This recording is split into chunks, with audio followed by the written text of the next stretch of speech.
అడ్మినిస్ట్రేషన్‌లో fail అయినవు. జనాలని కలవడంలో fail అయినవు. ఏం చేస్తావు? ఆ రాధాకృష్ణని కలిసి? ఏం చేసేదుంది? ఏమైనా డీల్‌లు మాట్లాడుకుంటుర్రా? లేకపోతే తెలంగాణని ఇంకేమైనా ఆగం బట్టి ఇంకేమైనా అమ్మి అమ్మి పా అమ్మి పాడదోపుదాం అనుకుంటున్నారా? ఏమనుకుంటున్నారు? ఇంకా 3 ఇయర్స్, 3 ఇయర్స్ కూడా కాదు. 2 ఇయర్స్ సమయం ఉంది. మారాలనుకుంటే ఇక్కడైనా మారండి. లాంగ్వేజ్ ప్రాబ్లమ్ కాదు. మీరు ఎక్కిరిస్తున్నారు కాబట్టే మీకు సమాధానం అట్లా చెప్తున్నాం లాంగ్వేజ్ విషయంలో. ఓకే. కానీ తెలుగు వచ్చినా, తెలంగాణ వచ్చినా నీకు బూతులొచ్చినా రేవంత్ అన్న, నువ్వు జనాలకేం చేస్తున్నావు? ఏ పబ్లిక్‌ని కలుస్తున్నావు? ఏ ప్రజా దర్బార్లు అయితున్నాయి? ఏ విజిటింగ్ అవర్స్ ఎవరికిస్తున్నావు? అసలు నువ్వు ఏం చేస్తున్నావు నీకన్నా అర్థమైతాందా?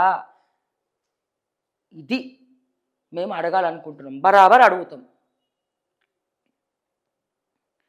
సో, దయచేసి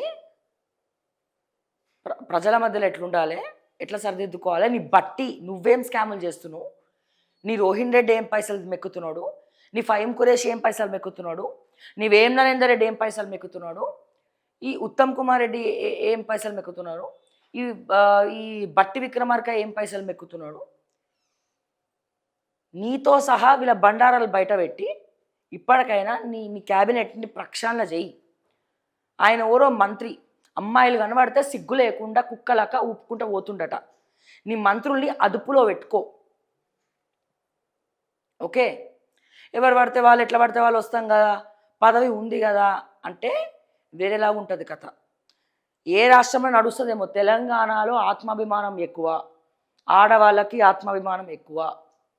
ఒక్కటంటే 10 అంటారు, 10 అంటే నరికి పోగులు పెడతారు. ఇది దయచేసి గుర్తుపెట్టుకో, అండర్లైన్ చేసుకో. అండ్ అట్లాగే కార్లు వేసుకొని తిరిగింది కదా ఒక ఐఏఎస్ ఆఫీసర్, మిస్ ఇండియాలు మిస్ వరల్డ్, మిస్ కొంతమందిని కార్లు వేసుకొని ఉప్పు కూడా తిరుగుతుంది కదా. ఆ ఐఏఎస్ ఆఫీసర్ని ఏం చేసినావు? తీసుకొచ్చి అదే డిపార్ట్మెంట్లో పెట్టినావు నువ్వు. చెట్టుకి చీర కట్టినా చూసేటువంటి ఎవడైనా ఉన్నాడంటే ఆయనే. మరి నీ నీ దాంట్లో ఏం చేస్తున్నారు? ఏ బ్రోకర్లు తయారైనారు నీ క్యాబినెట్లో? నీ నీ నీ నీ పేషీలలో ఏ బ్రోకర్లు తయారైనారు? ఈ బ్రోకర్లలో నువ్వు నువ్వు భర్తం పట్టలేదు అనుకో రేవంత్ అన్న, వాళ్ళ వాళ్ళ పేర్లతో సహా నెక్స్ట్ స్పెషల్ స్టోరీలు చేయాల్సి వస్తుంది. స్పెషల్ స్టోరీలు చేయాల్సి వస్తుంది. సో ఇక ఆడవాళ్ళ జోలికి వస్తే ఇక ఏమైందో మీకు తెలుసు. ఇక ప్రతిసారి చెప్పక్కర్లే. ఇక ఇప్పుడు కూడా అట్లా అవుతుందా అంటే ఎప్పుడైనా కర్మ కర్మనే. ఆ కర్మ సిద్ధాంతాన్ని నీకు కూడా తెలుసు కాబట్టి. సో ఇక పెద్ద తేడా ఏముంది? ఇక మార్పు ఏముంది? తొక్కలో మార్పు, అక్కడ మార్పు, మేము మార్పు తెస్తున్నాం అని చెప్పి మీరే మారిపోయారు.